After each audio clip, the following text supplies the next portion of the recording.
Welcome to Christian Life YouTube channel. Today we have the miracle of Jesus walking on water. Jesus walks on water. The New Testament Bible story of Jesus walking on water is one of the most widely told narratives and key miracles of Jesus. The episode occurs shortly after another miracle, the feeding of the 5,000. This event convinced the 12 disciples that Jesus is indeed the living Son of God. Thus, the story is extremely significant to Christians and the basis for several important life lessons that govern how believers practice their faith. The miracle of Jesus walking on the water, recorded in 3 of the Gospels, came on the heels of his miraculous feeding of the 5,000 with only 5 loaves of bread and 2 fish. But it was the miracle of Jesus walking on the water that, more than any other, convinced Jesus' disciples that he was indeed the Son of God. The story unfolds at the Sea of Galilee, which lies in the lower portion of the Jordan Valley in a mountain range that rises to 4 feet above sea level. The lake itself is 700 feet below the Mediterranean Sea. One of the more noteworthy aspects of this body of water is that it is greatly susceptible to sudden and extremely violent storms. These storms are caused by the cold air rushing down from the mountains surrounding it and colliding with the warm, moist air rising off the surface of the water itself. There are several significant points to recognize about this miracle. First, Matthew tells us that the boat was already a considerable distance from land, buffeted by the waves because the wind was against it. During the 4th watch of the night, Jesus went out to them, walking on the lake. Though they were only to travel a short distance, the storm was so violent that, despite all their efforts to control their boat, the storm had driven them nearly 4 miles out into the very midst of the sea. Being the 4th watch of the night, they had been rowing and straining at their oars for approaching 9 hours. They were totally exhausted. Mark tells us that, when the disciples saw Jesus walking on the lake, they thought he was a ghost. They cried out, because they all saw him and were terrified. And this brings us to the second significant point of this miracle. Jesus always comes to us in the storms of life. This is reminiscent of the words of God to Isaiah, "When you pass through the waters, I will be with you, and when you pass through the rivers, they will not sweep over you." The Lord may not come at the time we think he should come, because he knows when we need him the most. Jesus had waited until the boat was as far from land as possible, when all their hope was gone. In essence, Jesus was testing the disciples' faith, and this meant removing every human prop.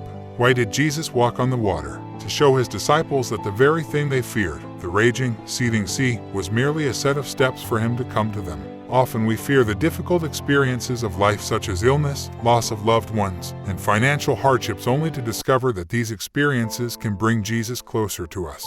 But we have to ask, why did they not recognize Jesus? The answer is they were not looking for him. Had they been waiting by faith, they would have known him instantly. Instead, they jumped to the false conclusion that his appearance was that of a ghost. The point is this: fear and faith cannot live in the same heart, for fear frequently blinds the eyes to the presence of the Lord. The third significant point is that Jesus proved himself to be in command of the elements, something only God can do. He revealed this truth to the disciples who recognized his divinity and responded with a confession of faith in Jesus as God. The wind died down.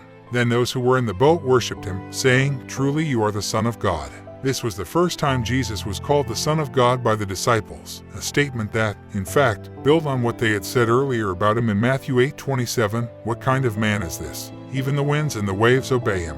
Here they answer their own question, "Truly you are the Son of God."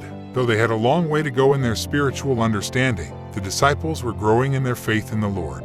Also, this was the first time the disciples are said to have worshipped Jesus. In Matthew 2:11, the Magi from the east worshiped Jesus. Later, a leper is said to have worshipped Jesus. A synagogue ruler does the same thing in Matthew 9:18.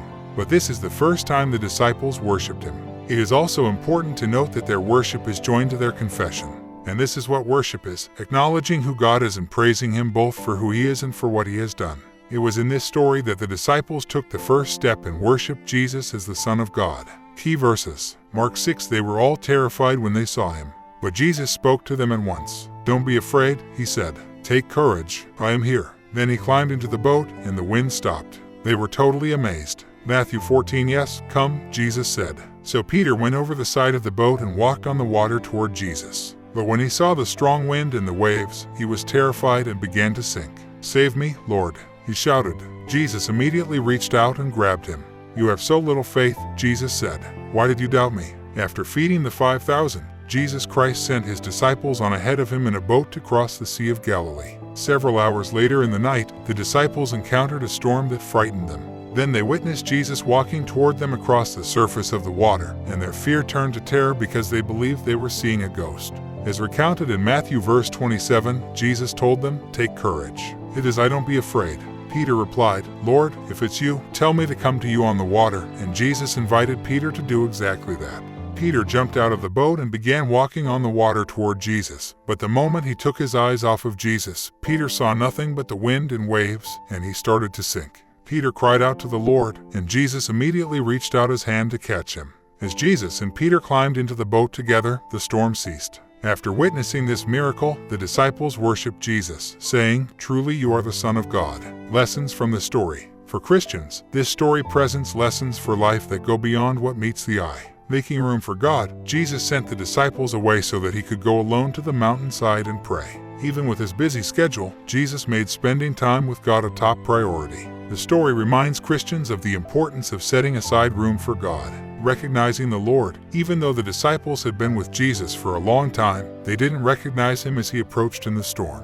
The story reminds Christians that they may not recognize the Lord when he comes to them in the middle of their own personal storms. Keeping focused on Jesus, Peter did not begin to sink until he started looking around at the wind and the waves. For Christians, the lesson is that when they take their eyes off of Jesus and focus on their difficult circumstances, they begin to sink under the weight of their problems. If we cry out to Jesus in faith, he will catch us by the hand and raise us above seemingly impossible surroundings. Restoring faith after a lapse. When he left the boat, Peter started out with good intentions, but his faith faltered. Nevertheless, Peter's leap of faith did not end in failure. Even in his fear, he cried out to the Lord, knowing that Jesus was the only one who could help him.